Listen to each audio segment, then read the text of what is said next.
রাজশাহী নগরের ডাবতলা এলাকায় নিজ বাড়িতে হত্যার শিকার নবম শ্রেণীর শিক্ষার্থী তাওসিফ রহমান সুমন। হামলায় গুরুতর আহত তার মা তাসমিন নাহার লুসি। 13 নভেম্বরের এই ঘটনা নিয়ে আলোচনা সর্বত্র।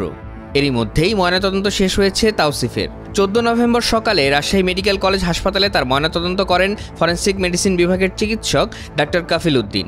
জানান, অতিরিক্ত রক্তক্ষরণের কারণে মৃত্যু হয়েছে তার। ময়নাতদন্ত পরীক্ষাকালে মনে হয়েছে তার বডিতে, ডিসিজডের বডিতে কিছু ধারালো এবং মাথা sharp cutting and pointed weapon, যেটাকে আমরা বলি ধারালো এবং মাথা, চোখা মাথা এবং ধার আছে, এরকম একটা উইপনের আঘাত মনে হয়েছে। তো তার বডিতে একাধিক আঘাত রয়েছে। এই আঘাতের কারণে আমাদের কাছে মনে হচ্ছে যে, প্রাথমিকভাবে মনে হচ্ছে যে ইন্টারনাল রক্তক্ষরণ, অভ্যন্তরীণ রক্তক্ষরণে ডিসিজড শকে চলে যায়, শকে গিয়ে তার মৃত্যুটা হয়।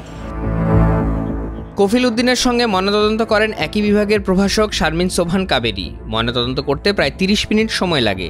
এ সময় সেখানে দেখা যায় তাওসিফের বাবা বিচারক আব্দুর রহমানকে।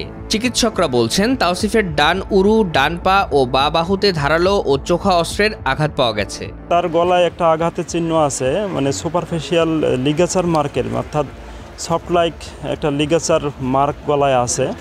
সফট লিগাচার মার্ক, সুপারফিশিয়াল, এটা ডিপ না এবং ভেতরে তেমন ইনজুরি নাই গলায়। এটা সুপারফিশিয়াল একটা মার্ক ছিল, সম্ভবত সফট কোনো লিগেচার মার্ক, লিগেচার ম্যাটেরিয়াল দিয়ে এটা করা হয়েছে।